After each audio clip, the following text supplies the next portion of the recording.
हरे कृष्णा माता जी।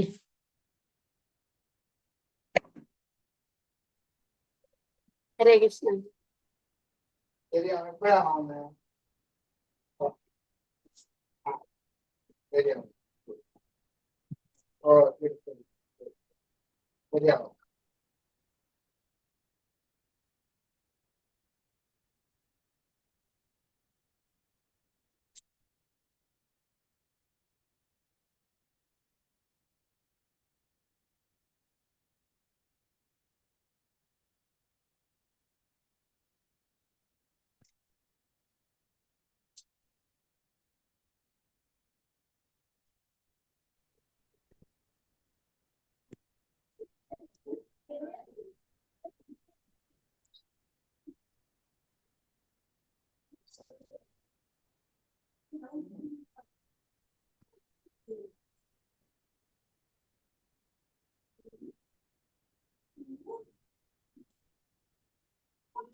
कृष्ण ഞാൻ മ്യൂട്ടായിരുന്നല്ലേ? അത് ശ്രദ്ധിച്ചില്ല. ഹരേ കൃഷ്ണ. हरे कृष्णा माता जी। മ്യൂട്ടായിരുന്നെന്നുള്ള ഓർത്തില്ല. हरे कृष्ण माता जी। हरे कृष्णा माता जी। ഹരേ കൃഷ്ണ. हरे कृष्णा माता जी। हरे कृष्णा। हरे कृष्णा माता जी। വെള്ളി കഴിഞ്ഞ ശ്രീ ശ്രീ രാധാഗോവിന്ദ മന്ദിർ ഇസ്കോൺ മംഗലാപുരത്തിന്റെ ഭക്തി രസ ക്ലാസ്സിലേക്ക് എല്ലാവർക്കും സ്വാഗതം. എല്ലാവർക്കും പ്രണാമം. ഹരേ കൃഷ്ണ. അപ്പൊ നമ്മൾ ഇന്നലെ ഏതാണ് പഞ്ചാംഗ സേവനത്തെ കുറിച്ചാണ് അല്ലെ പഠിച്ചുകൊണ്ടിരുന്നത്. പഞ്ചാംഗ അല്ലെ? അതിന് അത് വിശദീകരിക്കാൻ നമുക്ക് തുടരാം. സാമ്പത്തിക ലാഭം, അനുഷ്ഠാനപരമായ കർമ്മങ്ങൾ, അതിന്റെ ഫലങ്ങൾ, സായുജ്യം എന്നിവയെല്ലാം ചപ്പു ചവറ് പോലെ എറിഞ്ഞു കളയുന്നു. എല്ലാവരും ശുദ്ധ ഭക്തർ അല്ലെ? ശ്രീമദ് ഭാഗവതം മനസ്സിലാക്കാനാവില്ലെന്ന് അവർക്കൊന്നും ഭാഗവതം മനസ്സിലാക്കാനാവില്ലെന്ന് തുടക്കത്തിൽ തന്നെ പറഞ്ഞിട്ടുണ്ട്. ഭക്തിയുടെ സേവനത്തെ കുറിച്ച് മാത്രമേ ഭാഗവതം പറയുന്നുള്ളൂ. പരിത്യാഗത്തിന്റെ ശ്രദ്ധ ഉൾക്കൊണ്ട് ശ്രീമദ് ഭാഗവതം പഠിക്കുന്ന ആളിന് മാത്രമേ ശ്രീമദ് ഭാഗവതം ഏതാണ് ദശമസ്കന്ധം പഠിക്കാൻ അവർക്ക് മാത്രമേ ശരിയായിട്ട് അതീന്ദ്രിയ തലത്തിൽ അത് ഉൾക്കൊള്ളാനായിട്ട് സാധിക്കൂ. ഇതൊക്കെ നമ്മൾ ഇന്നലെ പറഞ്ഞതാണ് അല്ലെ? ഹരേ കൃഷ്ണ.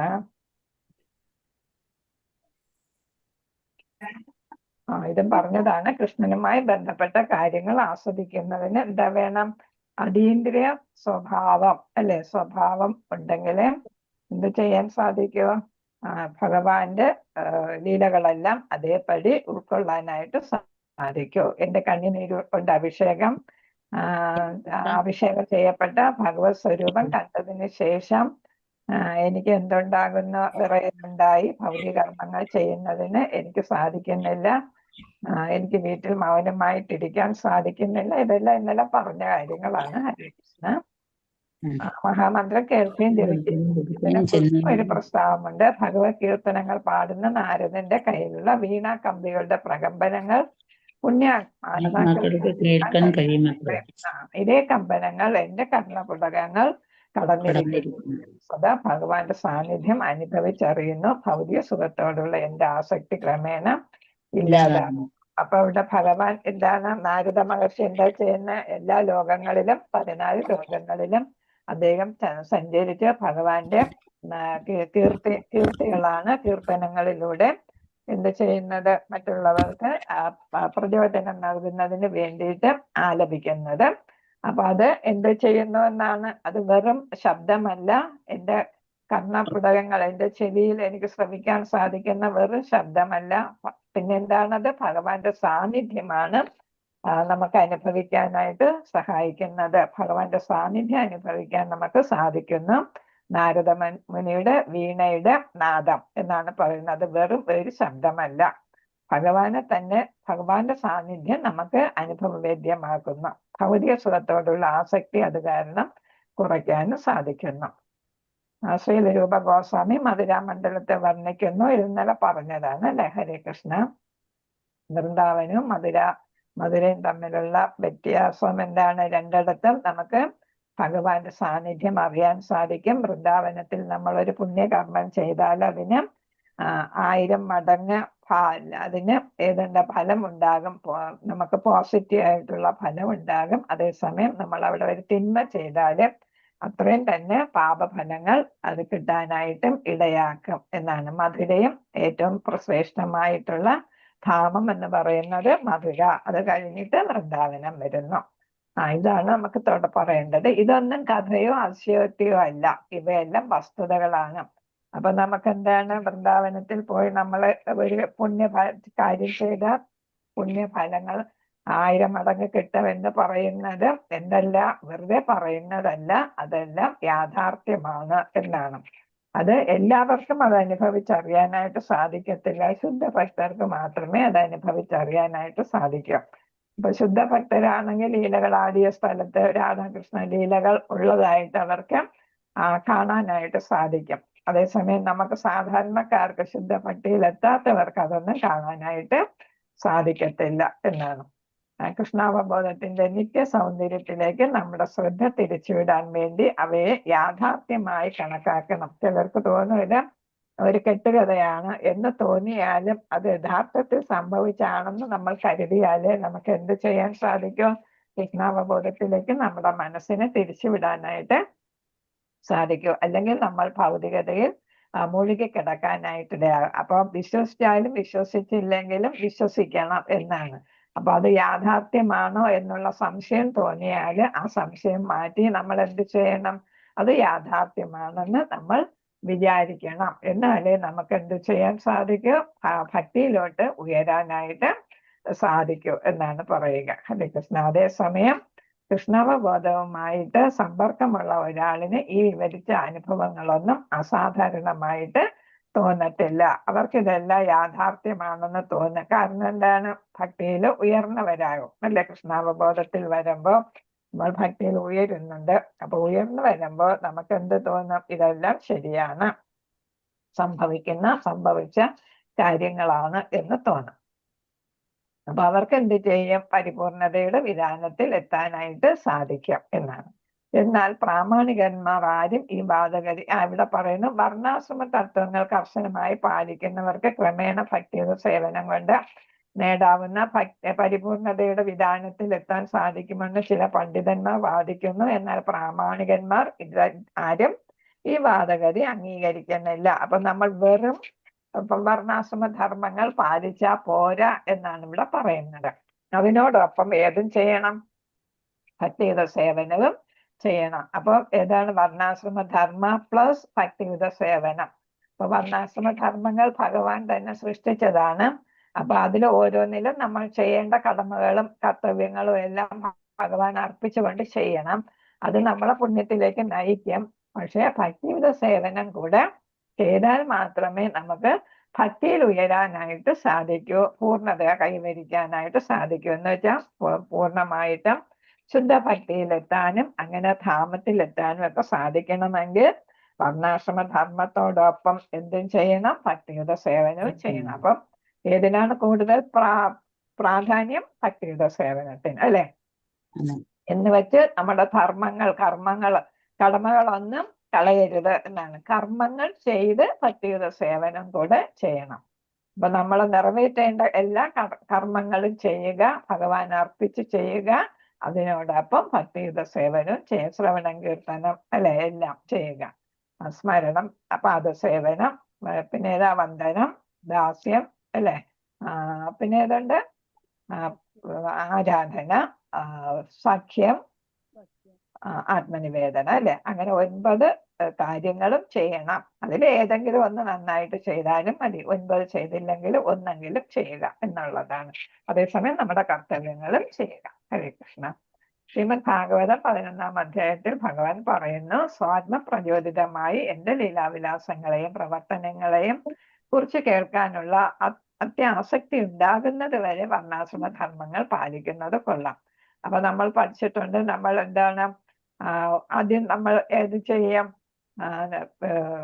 4 യമനിയമങ്ങൾ പാലിക്കുക അല്ലെ. യമനിയമങ്ങൾ പാലിച്ച് നമ്മൾ അറിയാതെ തന്നെ ഭഗവാനെ പ്രകീർത്തിച്ച് ഏതിലെത്തുന്നു, ഏത് സ്ഥലത്തിലെത്തുന്നു? സാധനാ ഭക്തി കഴിഞ്ഞിട്ട് രാഗാനുക ഭക്തിയിലോട്ട് എത്തുക അല്ലെ. അപ്പൊ രാഗാനുക ഭക്തിയിലെത്തുമ്പോൾ നമ്മൾ യമനിയമങ്ങൾ പാലിക്കൂ എന്ന് പറയത്തില്ല. കാരണം എന്താണ്? അതൊക്കെ നമ്മുടെ ജീവിതത്തിന്റെ ഭാഗമായിട്ട് കഴിഞ്ഞിരിക്കുക. ഇപ്പൊ ഒരു ഭക്തൻ എന്താണ്, ചായ കാപ്പി ഉപയോഗിക്കരുത് എന്ന് യമനിയമങ്ങൾ പറയും സാധനാ ഭക്തിയുടെ സമയത്ത് അല്ലെ.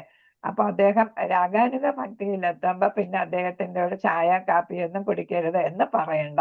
മനസ്സിലായല്ലോ? അദ്ദേഹം എന്താണ്, അതൊക്കെ ആൾറെഡി ചെയ്യുന്ന കാര്യങ്ങളാണ് അല്ലെ. അപ്പൊ ചായ കാപ്പി അങ്ങനെ തുടങ്ങിയ വേല ഉപേക്ഷിച്ച ആളായിരിക്കും. അപ്പൊ അദ്ദേഹത്തിന്റെ അടുത്ത് പിന്നെ അതൊന്നും പ്രത്യേകിച്ച് പറയേണ്ടതില്ല. അതേപോലെയാണ് വർണ്ണാശ്രമ ധർമ്മങ്ങൾ. ആദ്യ കാലഘട്ടത്തിൽ നമ്മൾ 50 വയസ്സ് വരെയൊക്കെ നമ്മൾ എന്ത് ചെയ്യേണ്ടതുണ്ട്? ഈ വർണ്ണാശ്രമ ധർമ്മങ്ങളെല്ലാം പാലിച്ച് അടുത്ത് നമ്മൾ ഏത് അവസ്ഥയിലോട്ട് എത്തുന്നു? വാനപ്രസ്ഥ അവസ്ഥയിലെത്തും അല്ലെ. ആ വാനപ്രസ്ഥ അവസ്ഥയിലെത്തുമ്പോൾ നമ്മൾ നമ്മുടെ കടമകളെല്ലാം ഏറെക്കുറെ നിറവേറ്റി കഴിഞ്ഞ അവസ്ഥയിലായിരിക്കും. ഇല്ലാത്തവരെന്ത് ചെയ്യും? അത് നിറവേറ്റും. ഭഗവാന് കൂടുതൽ ശ്രദ്ധ, ആസക്തി ഭഗവാനില് കൊടുക്കുകയും ചെയ്യും. അപ്പൊ നമ്മൾ വർണ്ണാശ്രമ ധർമ്മം ആചരിക്കൂ എന്ന് പറയണ്ട. കാരണം എന്താ? അതൊക്കെ നമ്മൾ ആൾറെഡി ചെയ്യുന്നതാണ്, അല്ലെങ്കിൽ ചെയ്ത് കഴിഞ്ഞതാണ് അല്ലെ. അതിനെക്കുറിച്ച് നമ്മൾ വിശദമാക്കേണ്ട കാര്യമില്ല. അതുകൊണ്ടാണ് ഇവിടെ പറയുന്നത് ആത്മപ്രചോദിതമായി എന്ന് വെച്ചാൽ അവനവൻ തന്നെ അതൊക്കെ എന്ത് ചെയ്യുന്നു? ലീലാവിലാസങ്ങളും പ്രവർത്തനങ്ങളെയും കുറിച്ച് കേൾക്കാനുള്ള അത്യാസക്തി ഉണ്ടാകുന്നത് വരെ സ്വയം തോന്നണം. ആരും പ്രേരിപ്പിക്കുകയല്ല, സ്വയം തോന്നി നമുക്ക് ഭഗവാനോട് ആസക്തി ഉണ്ടാകുന്നത് വരെ വർണ്ണാശ്രമങ്ങൾ ധർമ്മങ്ങൾ പാലിക്കുന്നത് കൊള്ളാം. എന്ന് വെച്ചാൽ സാമ്പത്തിക ലാഭത്തിനും ഐന്ദ്രിയ സംതൃപ്തനത്തിനും മുക്തിക്കുമെല്ലാം ഉതകുന്ന മതപരമായ അനുഷ്ഠാനങ്ങളാണ് വർണ്ണാശ്രമ ധർമ്മങ്ങളിൽ നിർദ്ദേശിച്ചിരിക്കുന്ന സമ്പ്രദായം അല്ലെ.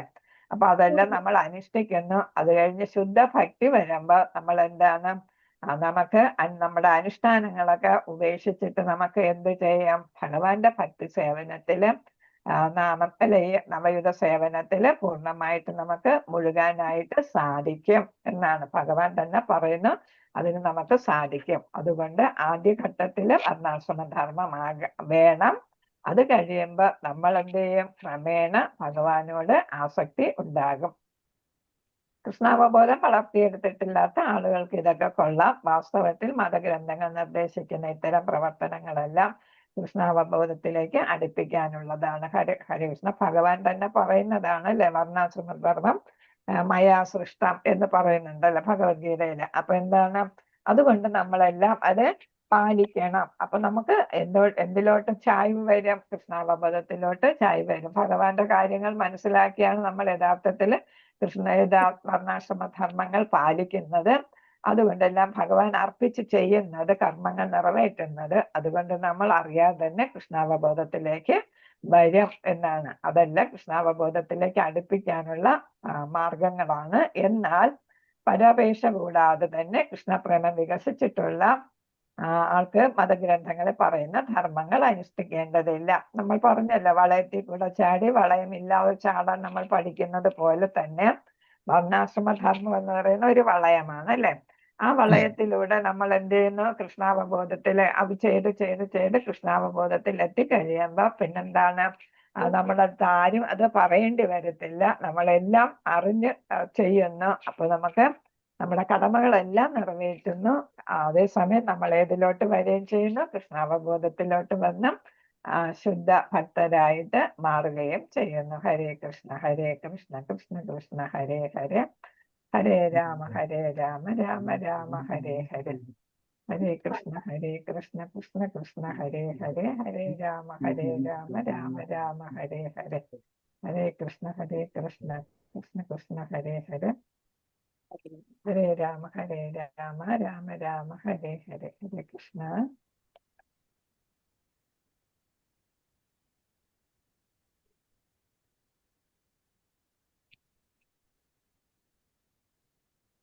അടുത്ത് നമുക്ക് അധ്യായം 14 പോകാം. ഹരേ കൃഷ്ണ.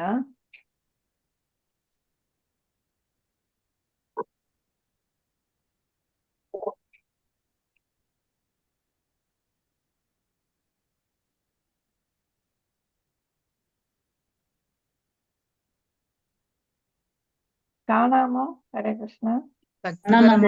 യോഗ്യതകൾ. കാണാം. കാണാം മാതാജി. ഭക്തിപരമായ യോഗ്യതകൾ. ഭക്തിപരമായ യോഗ്യതകൾ. ഹരേ കൃഷ്ണ. അപ്പൊ 14-ാം അധ്യായത്തില് ഭക്തിക്കുള്ള യോഗ്യതകളെ കുറിച്ചാണ് പറയുന്നത്.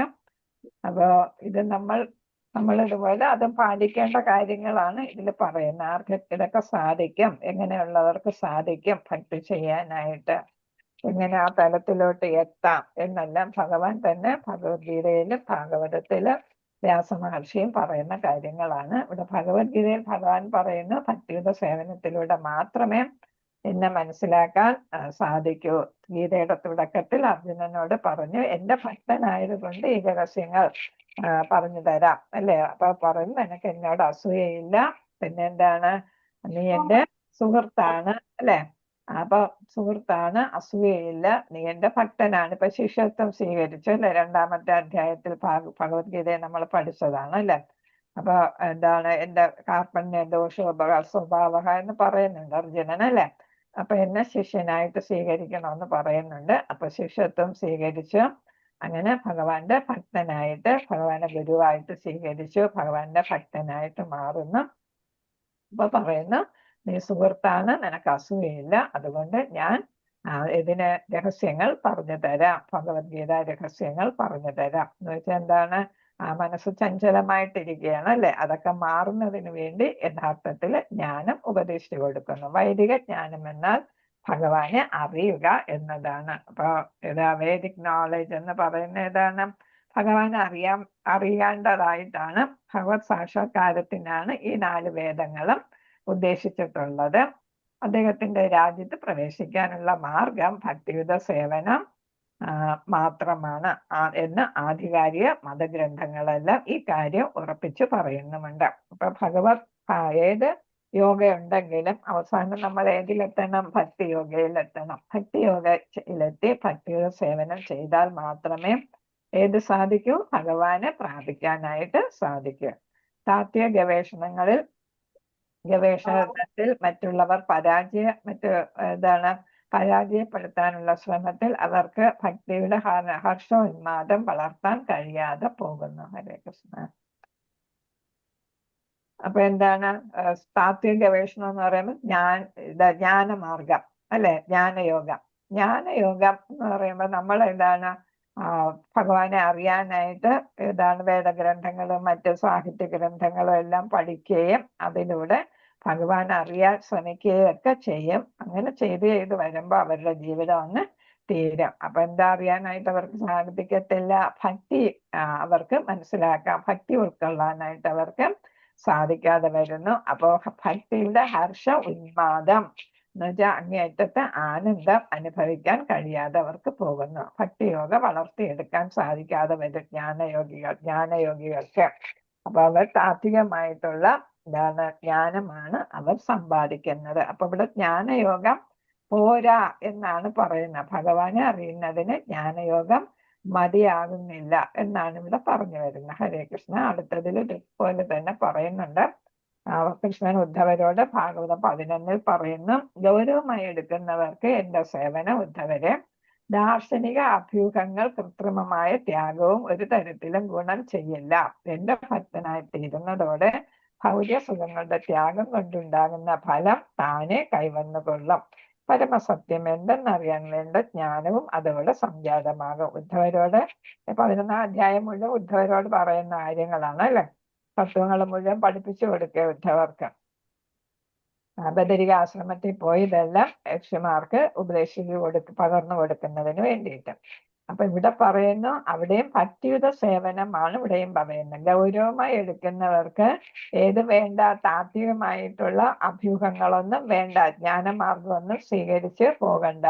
അതേപോലെ കൃത്രിമമായ ത്യാഗവും വേണ്ട. കൃത്രിമമായ ത്യാഗം എന്ന് പറയുന്നത് അഷ്ടാംഗ യോഗ തുടങ്ങിയ യോഗകൾ പ്രാക്ടീസ് ചെയ്യുന്നവർക്ക് അല്ലെ, അവര് പലതും വേണ്ടാതെ അവരുടെ ഇന്ദ്രിയങ്ങളെയൊക്കെ നിയന്ത്രിച്ചാണ് അവരെന്ത് ചെയ്യുന്നത്, ഭക്തിയോഗ അഷ്ടാംഗ യോഗ പ്രാക്ടീസ് ചെയ്യുന്നത് അല്ലെ.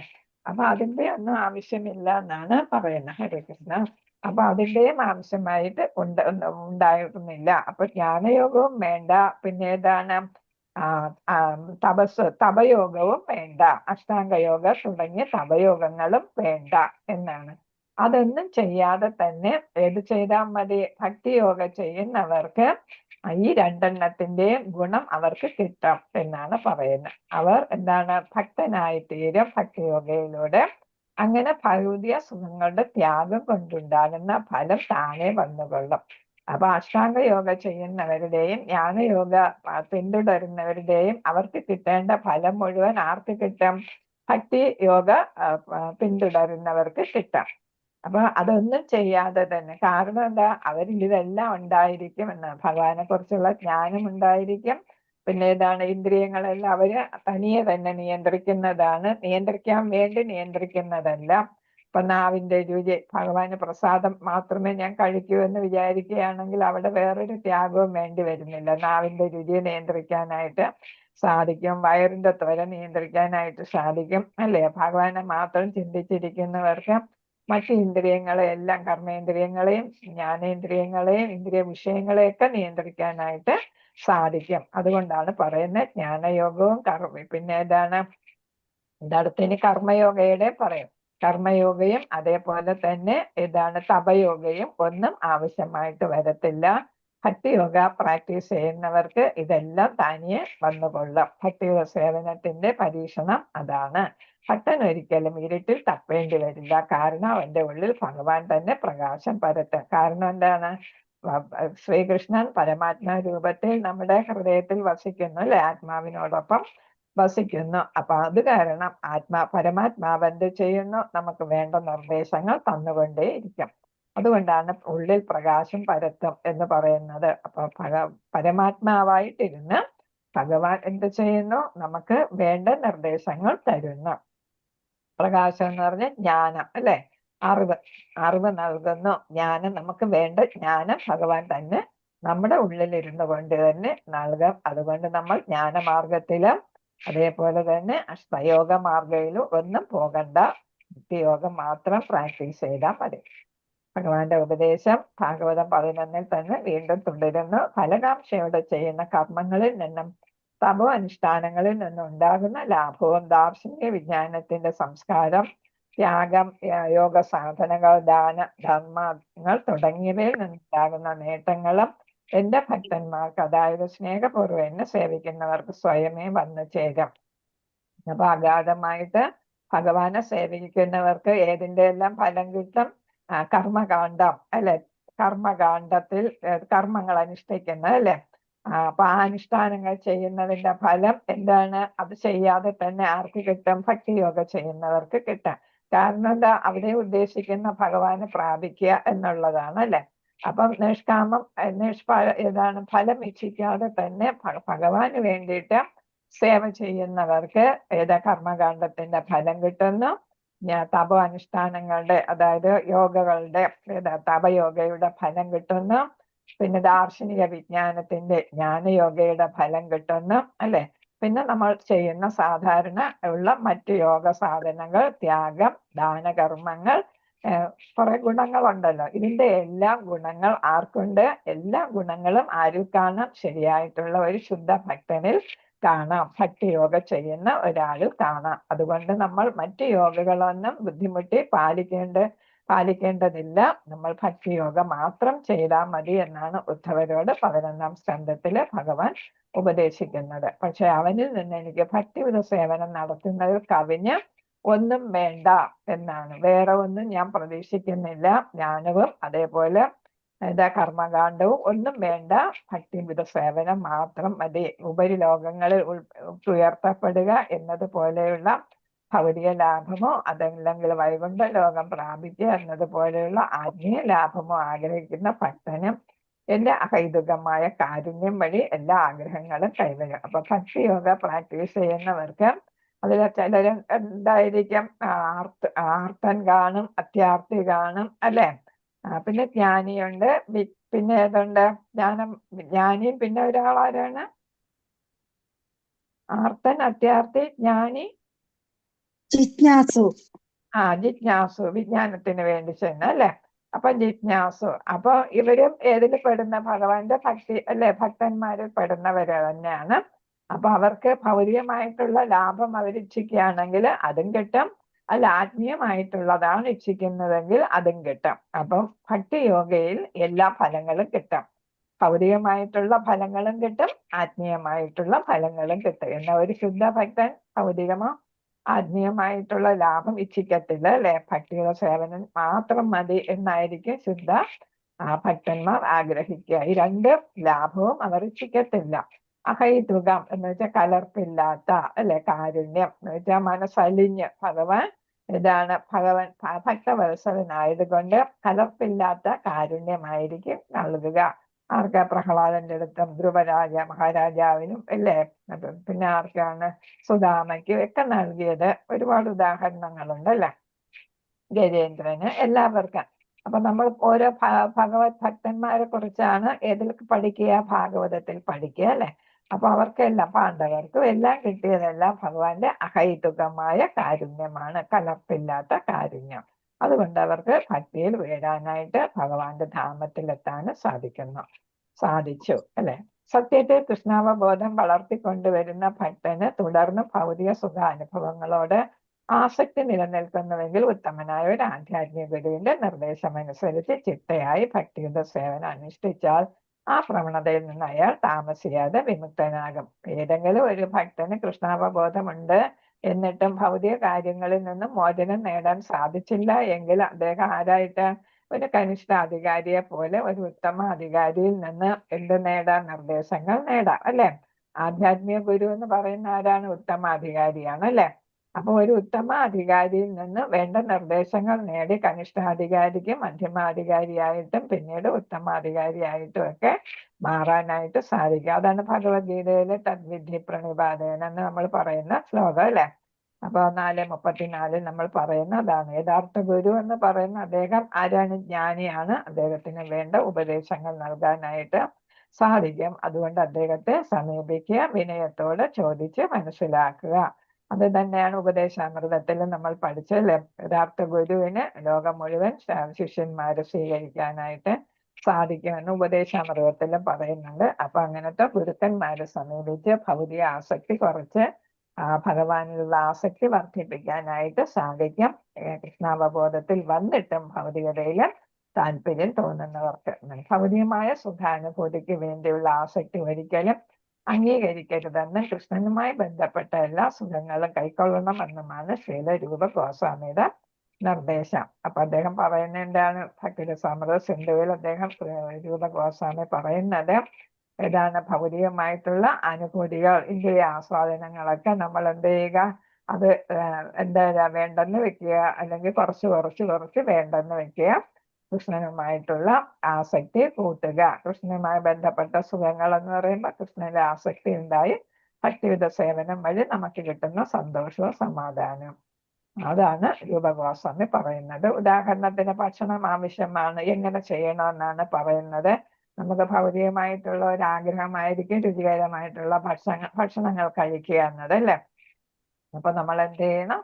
രുചികരമായിട്ടുള്ള ഭക്ഷണങ്ങൾ പാചകം ചെയ്യുക, യമനിയമങ്ങൾ പാലിച്ചുകൊണ്ട് തന്നെ ചെയ്യുക, ഭഗവാൻ അർപ്പിക്കുക. എന്നിട്ട് അതെന്ത് ചെയ്യുക? മഹാപ്രസാദമായിട്ട് നമുക്ക് സേവിക്കാനായിട്ട് സാധിക്കും. അപ്പൊ നമ്മുടെ ഭൗതികമായിട്ടുള്ള ഒരു ആഗ്രഹമാണെങ്കിലും അതിനെന്തായിട്ട് മാറ്റുന്നു? നമ്മൾ ആധ്യാത്മികമായിട്ട് മാറ്റുന്നു, അല്ലെ? ഭഗവാന് അർപ്പിക്കുമ്പോൾ അത് പ്രസാദം എന്തായിട്ട് മാറുന്നു? മഹാപ്രസാദമായിട്ട് മാറുന്നു. അപ്പൊ നമ്മൾ പ്രസാദം ഭഗവാൻ അർപ്പിച്ചു കഴിയുമ്പോൾ അത് മഹാപ്രസാദം, അത് നമുക്ക് കഴിക്കുമ്പോൾ ആ മഹാപ്രസാദം കഴിച്ചതിന്റെ ഗുണവും ഉണ്ടാകും. നമ്മുടെ ഭൗതികമായിട്ടുള്ള ആഗ്രഹം എന്ത് ചെയ്യുന്നു? തൃപ്തിപ്പെടുകയും ചെയ്യും. അപ്പൊ അത് നമ്മൾ ആധ്യാത്മികമായിട്ടുള്ള ഒരു പ്രസാദമാണ് കഴിച്ചത്, അല്ലെ? അപ്പൊ അങ്ങനെ നമുക്ക് കൃഷ്ണാവബോധത്തിൽ വളരാനും ഉയരാനും സാധിക്കും. അപ്പൊ നമ്മൾ മറ്റേതാണ് തപോനിഷ്ഠ അനുഭവിക്കുന്നവർക്ക് ആഗ്രഹം കാണും, പക്ഷെ അവര് നിർബന്ധപൂർവ്വം അത് വേണ്ടാന്ന് വെക്കും, അല്ലെ? അതേസമയം ഭക്തി യോഗയിൽ വരുന്ന ആളെന്താണ്? അങ്ങനത്തെ ആഗ്രഹങ്ങൾ വേണ്ടെന്ന് വെക്കുന്നില്ല, പകരം അതിനെ ഏത് രീതിയിൽ മാറ്റുന്നു? ആധ്യാത്മികമായിട്ടുള്ള രീതിയിൽ അതിനെ ഉപയോഗിച്ച് നമ്മുടെ ഭൗതികമായിട്ടുള്ള സംതൃപ്തി തീർക്കുന്നു, അല്ലെ?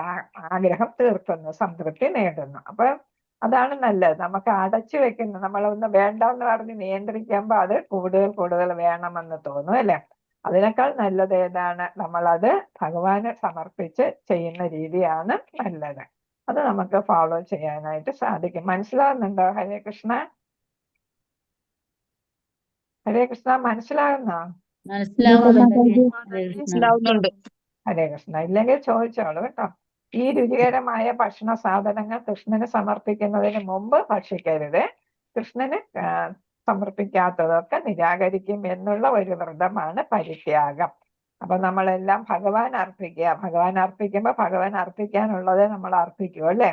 എല്ലാം ഭഗവാൻ അർപ്പിക്കത്തില്ല. അപ്പൊ അങ്ങനെ ഭഗവാൻ അർപ്പിക്കാൻ പറ്റുന്നതെല്ലാം നമ്മൾ പാചകം ചെയ്ത് അർപ്പിക്കുകയും അങ്ങനെ നമ്മൾ ഉപയോഗിക്കുകയും ചെയ്യുക. ഭഗവാന് കൊടുക്കാത്തതൊന്നും കഴിക്കില്ല എന്നുള്ള തീരുമാനമാണ് ഏതായിട്ട് പറയുന്നത്? പരിത്യാഗം. ഈ പരിത്യാഗത്തിലൂടെ ഇന്ദ്രിയങ്ങളുടെ ആവശ്യങ്ങളെ തൃപ്തിപ്പെടുത്താൻ കഴിയും. അപ്പൊ ഇങ്ങനെ അങ്ങനെ വെക്കാൻ പറ്റാത്ത ഒരു അവസരത്തിൽ വീട്ടിൽ ഒന്നിച്ചെല്ലാം വെക്കുമ്പോ ഈ തുളസി ഇട്ട വെള്ളം തളിച്ചിട്ട് ഉപയോഗിക്കാൻ പറ്റുമോ? അത് പറ്റില്ല മാതാജി. ഭഗവാന് കൊടുക്കുന്നതില് നമ്മള് വെജിറ്റേറിയൻ ഫുഡേ കൊടുക്കാവൂ, വൃത്തിയായിട്ടുള്ളത് കൊടുക്കണം. നമ്മൾ തന്നെ വൈഷ്ണവര് തന്നെ അത് പാചകം ചെയ്യണം. പിന്നെ ഉള്ളി, വെളുത്തുള്ളി തുടങ്ങിയവയൊന്നും അതിലിടാനും പാടില്ല. തുളസി വെള്ളം തളിക്കുക എന്നല്ല പറയുന്നത്, തുളസി ഇടുക, തുളസി ഇല ഇടുക. പിന്നെ നമ്മൾ തുളസി ഇട്ട് ഭഗവാന് തീർത്ഥം വയ്ക്കും, അല്ലെ?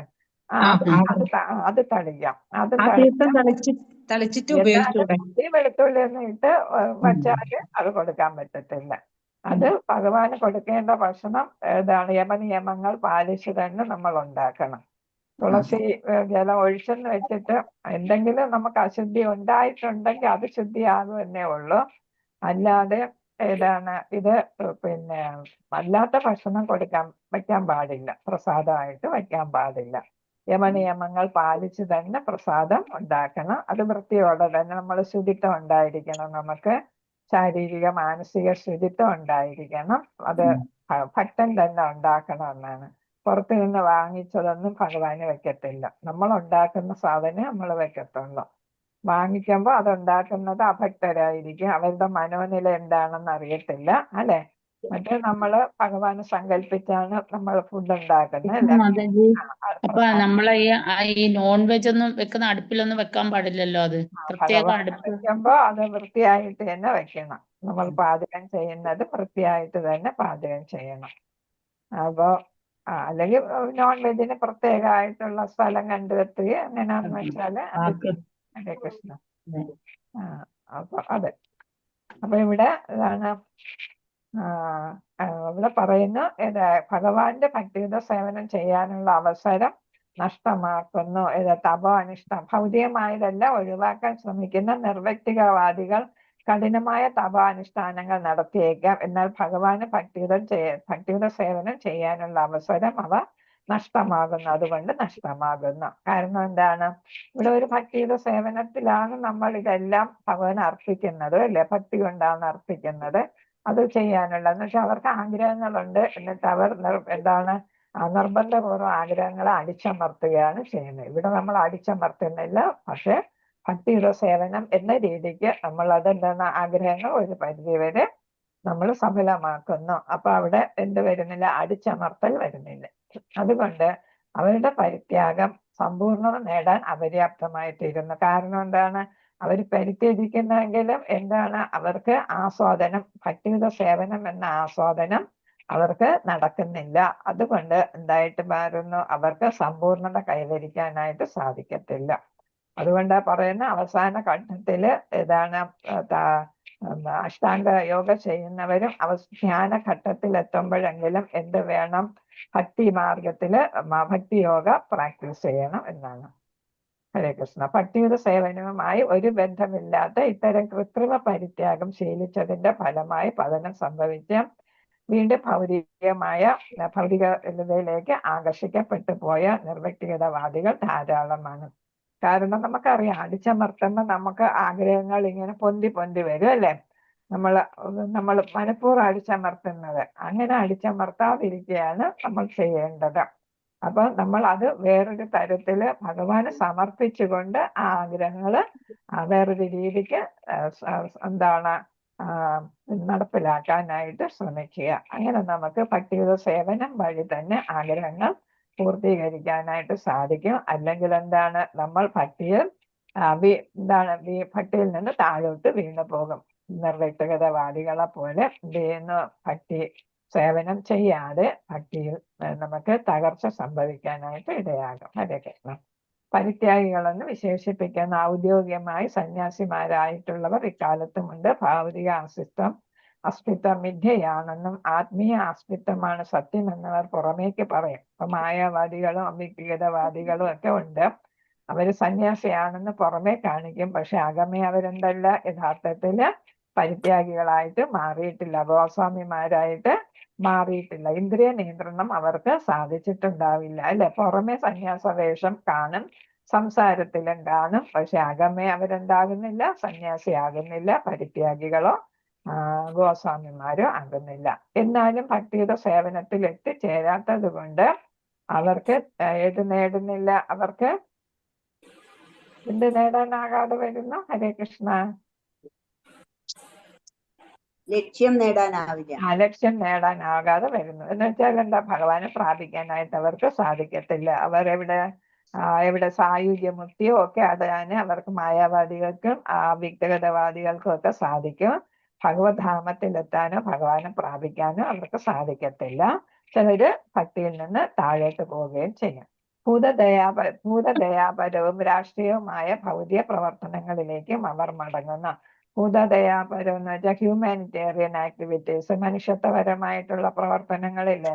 ഹോസ്പിറ്റൽ ചെയ്യുക, ചാരിറ്റി ചെയ്യുക, അങ്ങനെ ഹോസ്പിറ്റൽ നടത്തുക, പണിയുക, അങ്ങനെയൊക്കെയുള്ള കാര്യങ്ങളിൽ അതാണ് ഭൂതദയാപരം എന്ന് പറയുന്നത്. മറ്റ് സഹജീവികൾക്ക് ഭൂതഗണം എന്ന് വെച്ചാൽ മനുഷ്യജീവികൾക്ക് വേണ്ടിയിട്ട്, മറ്റ് ജീവജാലങ്ങൾക്ക്, മൃഗങ്ങൾക്ക് വേണ്ടിയിട്ടും ഒക്കെ ആശുപത്രി നടത്തുക, ചാരിറ്റബിൾ വർക്കുകളൊക്കെ ചെയ്യുക, ഇങ്ങനെ. അതേപോലെ രാഷ്ട്രീയമായിട്ട് രാഷ്ട്രത്തിനെ സേവിച്ച് മാധവസേന എന്നവർ പറയും.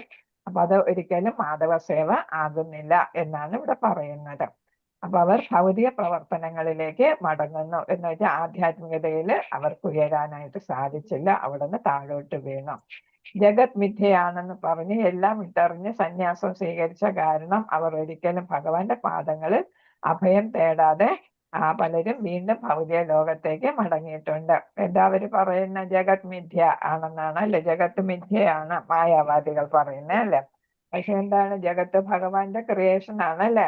ഭഗവാൻ തന്നെയാണ് ഭൗതിക പ്രകൃതിയെ സൃഷ്ടിച്ചിരിക്കുന്നത്, ജീവജാലങ്ങളെയൊക്കെ സൃഷ്ടിച്ചിരിക്കുന്നത് ഇവിടെ കർമ്മം ചെയ്യാനായിട്ടും കർമ്മം ചെയ്ത് ഇതാണ് അകർമ്മങ്ങൾ ചെയ്ത് ഇച്ഛിക്കാതെയുള്ള കർമ്മങ്ങളൊക്കെ ചെയ്ത് ഭക്തിയുത സേവനം ചെയ്ത് തിരിച്ച് ധാമത്തിലേക്ക് തിരിച്ചു പോകാൻ വേണ്ടിയിട്ടാണ് ഭഗവാൻ ഭൗതിക പ്രകൃതിയെ സൃഷ്ടിച്ചിരിക്കുന്നത്. ആ ഭൗതിക പ്രകൃതി മിഥ്യയാണെന്ന് പറഞ്ഞാൽ അതെങ്ങനെയാണ് ഭഗവാനോട് അടുക്കാൻ ഇടയാകും, അല്ലെ? അപ്പൊ അവർക്ക് ഭഗവാനോട് അടുക്കാനായിട്ട് സാധിക്കത്തില്ല. പാദങ്ങളിൽ അഭയം തേടാതെ പലരും വീണ്ടും ഭൗതികതയില് ലയിക്കുന്നു എന്നാണ്. അവർ ഒരിക്കലും ഭഗവാന്റെ പാദങ്ങളിൽ അവർക്ക് അഭയം അത് തേടാത്തത് കൊണ്ടാണ് അവർക്ക് അങ്ങനെ വരുന്നത്. കാരണം എന്താണ്? അവർ ഭക്തിയുത സേവനത്തിലോ ഭഗവാന്റെ വ്യക്തി രൂപത്തിലോ ഒന്നും വിശ്വസിക്കുന്നില്ല, ഭഗവാനിൽ വിശ്വസിക്കുന്നില്ല. അവികൃതവാദികളും മായാവാദികളും ഒക്കെ അവർ ഭൗതികതയിലേക്ക് തന്നെ തിരിച്ചു വരും. അവരുടെ ശ്രമങ്ങളെല്ലാം പരാജയപ്പെട്ട് വരും. അവർ ചെയ്യുന്ന തപസ്സുകളും ഇതെല്ലാം വീണ്ടും എന്താണ്? വെറുതെ സമയം നഷ്ടമാക്കിയതായിട്ട്, ആരോഗ്യവും സമയം നഷ്ടമാക്കി.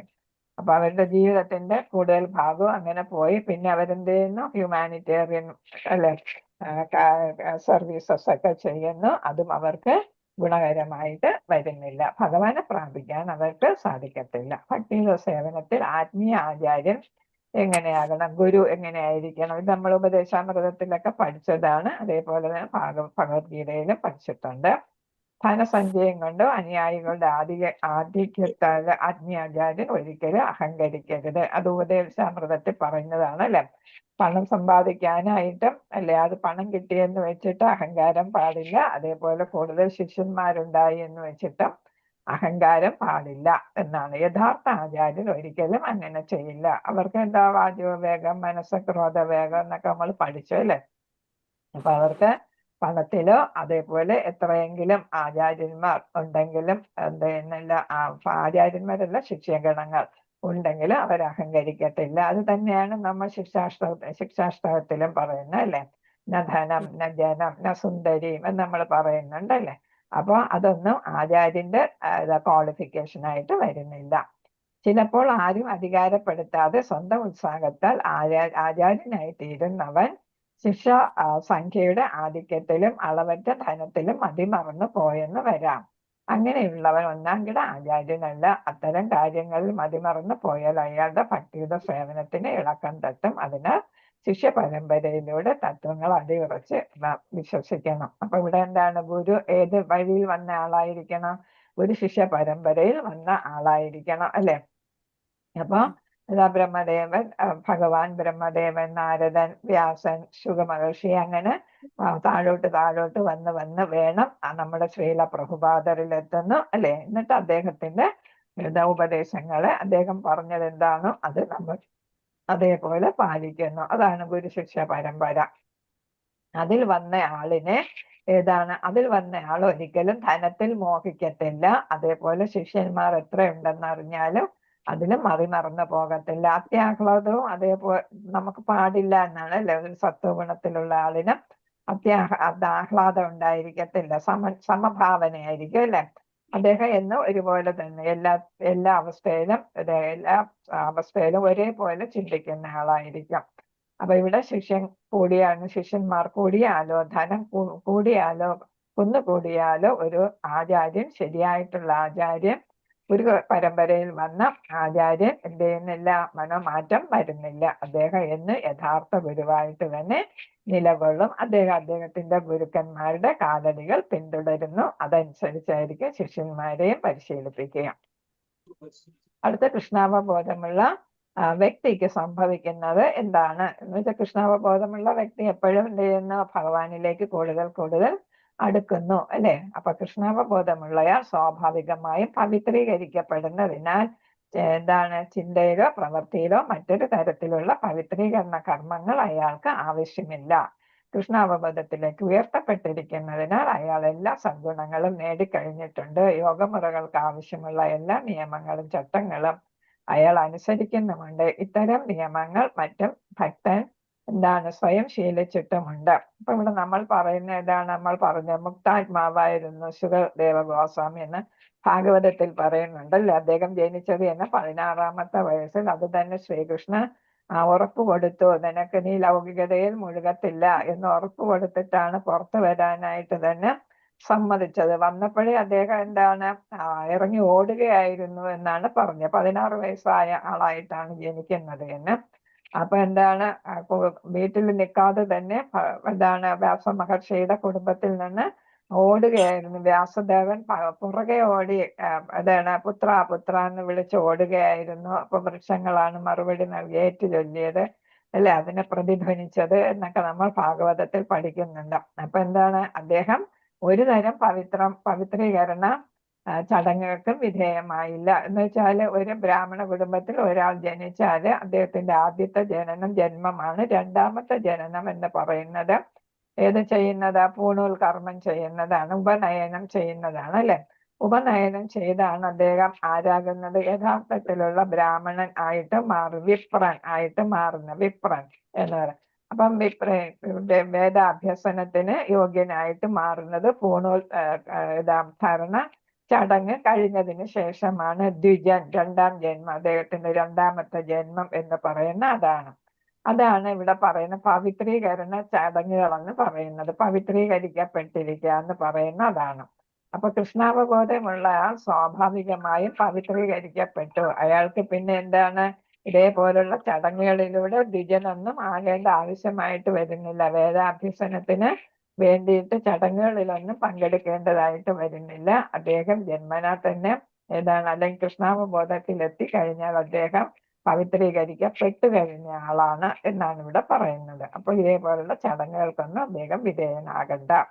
അദ്ദേഹം കൃഷ്ണാവബോധത്തിലേക്ക് ഉയർത്തപ്പെട്ടിരിക്കുന്നതിനാൽ എല്ലാ സദ്ഗുണങ്ങളും അദ്ദേഹത്തിന് ഉണ്ട്. എന്ന് വെച്ചാൽ ഒരു ബ്രാഹ്മണന്റെ എല്ലാ യോഗ്യതകളും നമ്മൾ സത്വഗുണം പഠിച്ചായിരുന്നു അല്ലെ, ഭഗവത്ഗീതയിൽ സത്വഗുണത്തിലുള്ള 26 ഗുണങ്ങൾ പഠിച്ചു. ഈ ഗുണങ്ങളെല്ലാം ആർക്കുണ്ടായിരിക്കും? കൃഷ്ണാവബോധത്തിൽ ഉയർത്തപ്പെട്ട ആളിന് ഉണ്ടായിരിക്കും. ബ്രാഹ്മണ ഗുണങ്ങളെല്ലാം അദ്ദേഹത്തിൽ ഉണ്ടായിരിക്കും. അദ്ദേഹത്തിന് എന്താ ആവശ്യമായിട്ട് വരത്തില്ല? യോഗമുറകൾക്ക് ആവശ്യമുള്ള അഷ്ടാംഗ യോഗയില്ല 8 ഘട്ടങ്ങളുണ്ട് അല്ലെ, ആ ഘട്ടങ്ങളൊന്നും അദ്ദേഹം എന്ത് ചെയ്യേണ്ട, പാലിക്കേണ്ട ആവശ്യം വരുന്നില്ല. അതിൽ സാധന ചെയ്യേണ്ട ആവശ്യങ്ങളും അദ്ദേഹത്തിനില്ല. കാരണം എന്താണ്? ഇതെല്ലാം അദ്ദേഹത്തിൽ സ്വമേധയാ വന്നു ചേരുന്നു. ഇതെല്ലാം സ്വയം പരിശീലിച്ചിട്ടുണ്ട്. കൃഷ്ണാവബോധമുള്ള ആള് എന്താണ് ഈ യോഗകളുടെ എല്ലാ സ്റ്റേജസും അതേപോലെ തന്നെ ദ്വിജനാകേണ്ട പവിത്രീകരണ ചടങ്ങുകൾ ഒന്നിലും പെടേണ്ട കാര്യമില്ല.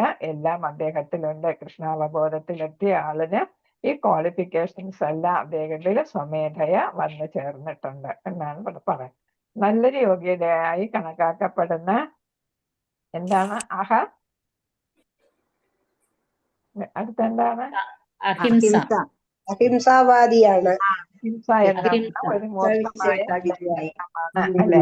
ഭക്തി സ്വഭാവേന അഹിംസ, ഭക്ത സ്വമേധയ എന്തായിരിക്കും? അഹിംസാവാദിയാണ്. അതുകൊണ്ട് അഹിംസ സവിശേഷമായി വിധിയായിട്ട് പരിശീലിക്കേണ്ട ആവശ്യമില്ല. ചില സസ്യാഹാര പ്രസ്ഥാനത്തിലും മറ്റും ചേർന്ന് പവിത്രീകരണം തേടാറുണ്ട്. എന്നാൽ ഭക്തർ പരപ്രേരണ കൂടാതെ തന്നെ സസ്യാഹാരിയാണ്. അതുകൊണ്ട് ഇത്തരം പവിത്രീകരണം ആവശ്യമില്ല. ഇവിടെ പറയുന്ന എന്താണ്? അഹിംസ ആണ് ഏറ്റവും വലിയ ഒരു യോഗ്യത. 26 ഗുണങ്ങളിൽ ഒരു ഗുണമാണ് അഹിംസ എന്ന് പറയുന്നത്. മൂർത്തമായിട്ടുള്ള ഉദാഹരണം, ഏറ്റവും പ്രധാനപ്പെട്ട ഉദാഹരണം എന്നാ പറയുന്നത്. ഭക്തർ എന്താണ്? നമ്മൾ യമനിയമങ്ങൾ പാലിക്കുമ്പോൾ നമ്മൾ നോൺ വെജിറ്റേറിയൻ ഫുഡൊന്നും കഴിക്കുന്നില്ല. അപ്പൊ നമ്മൾ എന്താണ്? അഹിംസാവാദികളാണ് അല്ലെ. അഹിംസ നമ്മൾ പാലിക്കുന്നുണ്ട്. അപ്പൊ കൃഷ്ണാവബോധത്തിൽ എത്തിയ ആളെന്താണ്? അദ്ദേഹം ഏതാണ്? വെജിറ്റേറിയൻ ആണ് അല്ലെ. വെജിറ്റേറിയൻ ആകുമ്പോൾ തന്നെ അദ്ദേഹം ഏത് തത്വം പാലിക്കുന്നു? അഹിംസാ തത്വം പാലിക്കുന്നു. അതുകൊണ്ട് പ്രത്യേകിച്ച് അതിനെടുത്ത് പറഞ്ഞ് പാലിക്കേണ്ട ആവശ്യം വരുന്നില്ല. അതാണ് വിശേഷ വിധിയായി പരിശീലിക്കേണ്ട ആവശ്യമില്ല എന്ന് പറയുന്ന. സ്വമേധയ അയാൾ ആര് തന്നെയാണ്? അഹിംസ തത്വം പാലിക്കുന്ന ആളാണ്. പിന്നെന്താണ്? സസ്യാഹാര പ്രസ്ഥാനത്തിൽ ചേർന്ന് പവിത്രീകരണം തേടാറുണ്ട്. എന്ന് വെച്ചാൽ വെജിറ്റേറിയൻ ഓർഗനൈസേഷൻസിലൊക്കെ ചേർന്നിട്ടല്ലേ. പക്ഷെ ഒരു കൃഷ്ണാവബോധത്തിൽ വന്ന ഭക്തൻ എന്ത് വേണ്ട? അങ്ങനെ ഒന്നും പോയി പ്രാക്ടീസ് ചെയ്യേണ്ട കാര്യമൊന്നുമില്ല. അദ്ദേഹം ആരുടെയും പ്രേരണ കൂടാതെ സസ്യാഹാരിയാണ്. കാരണം എന്താണ്? യമനിയമങ്ങൾ പാലിച്ചാണ് അദ്ദേഹം ജീവിക്കുന്നതെന്നുകൊണ്ട് പ്രത്യേകം പവിത്രീകരണ ആവശ്യമൊന്നും ഇല്ല. പ്രത്യേകിച്ച് അദ്ദേഹം ഒന്നും ചെയ്യാനില്ല. വെജിറ്റേറിയൻ ഫുഡ് പരിശീലിക്കാനോ ഒന്നും പോകേണ്ട കാര്യം വരുന്നില്ല. കാരണം നമ്മൾ അത് തന്നെയാണ്.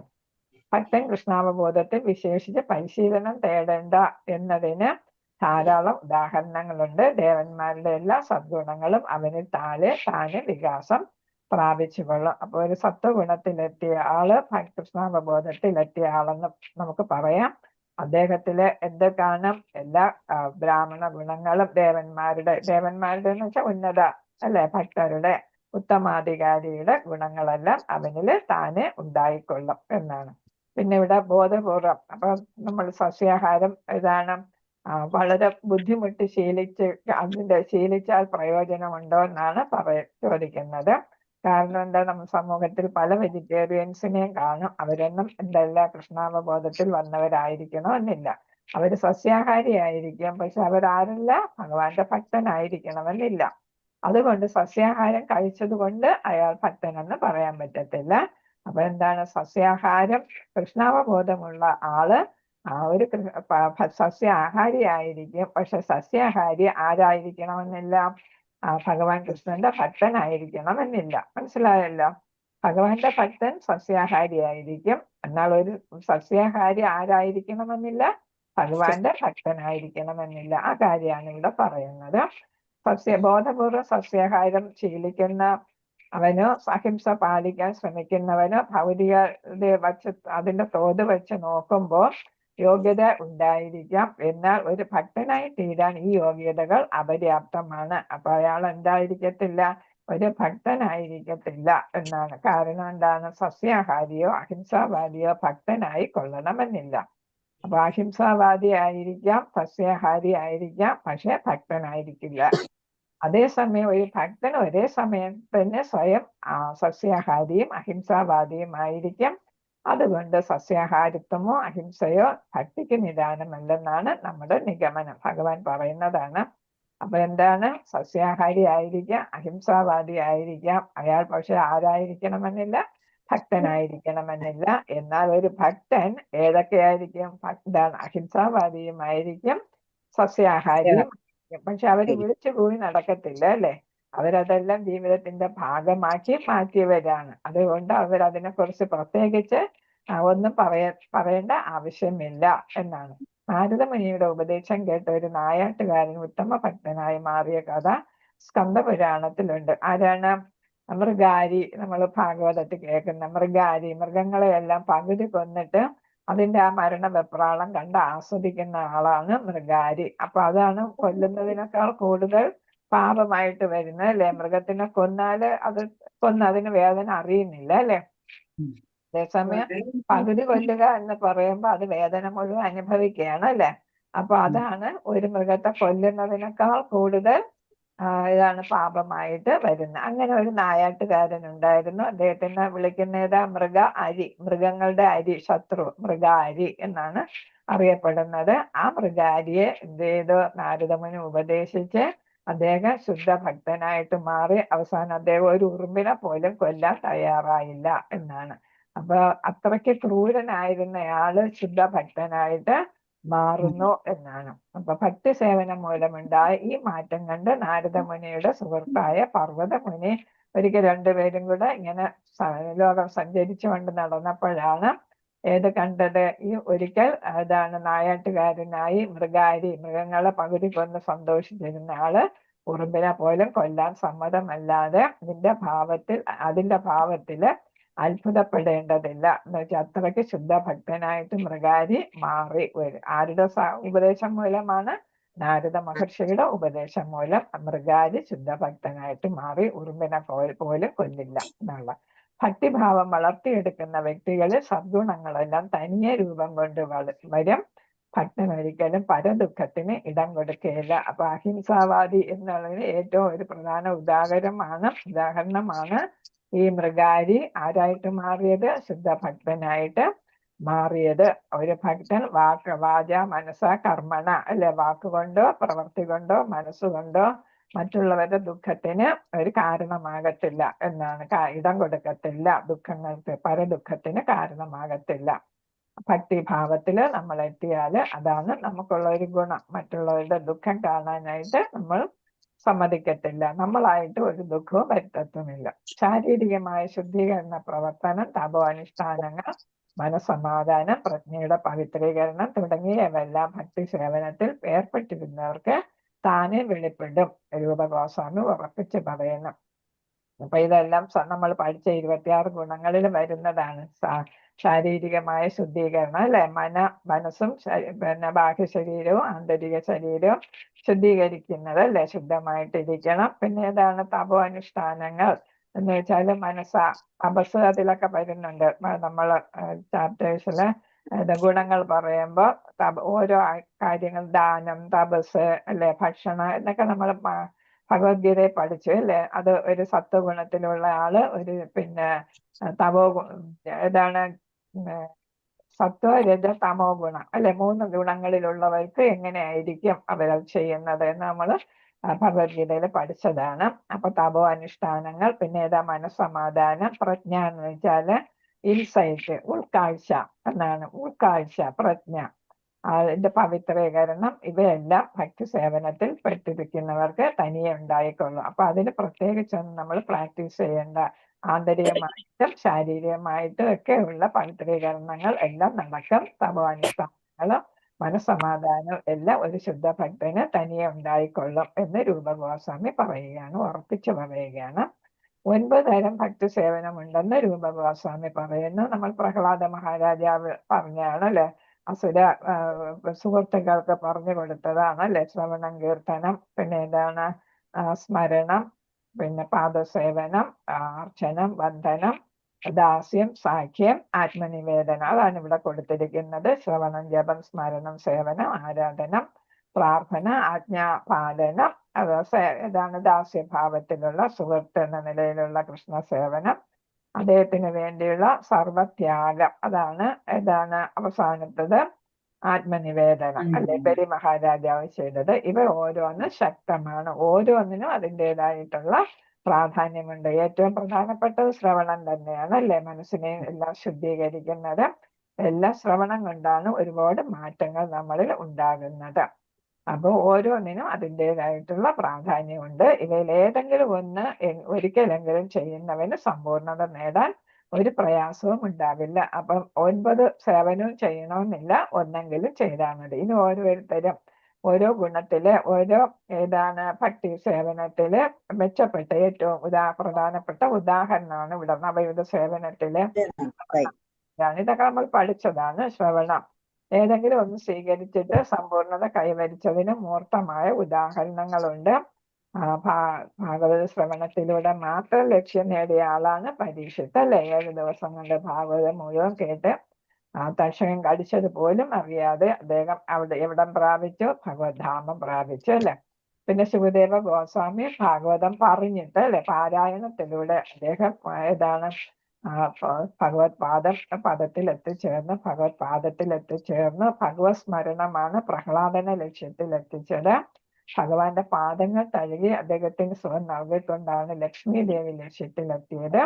പൃഥു ക്ഷേത്ര ആരാധന കൊണ്ടും അക്രൂരൻ പ്രാർത്ഥന കൊണ്ടും ഹനുമാൻ സേവനത്തിലൂടെയും ലക്ഷ്യം കണ്ടപ്പോൾ അർജുനൻ സൗഹൃദത്തിലൂടെയാണ് അത് സാധിച്ചത്. തനിക്കുള്ളത് മുഴുവൻ ഭഗവാന് കാഴ്ചവെച്ച് മഹാബലി ആത്മനിവേദനം അല്ലെ, ഭക്തി സായുധ സേവനത്തിന്റെ സമ്പൂർണതയിൽ എത്തി. അപ്പൊ ഓരോരോ പ്രധാനപ്പെട്ട ഉദാഹരണമാണ് പറഞ്ഞിരിക്കുന്നത്. അവരെല്ലാം ഭഗവാന്റെ ധാമത്തിൽ എത്തിച്ചേർന്നു ഓരോ കർമ്മത്തില് അല്ലെ.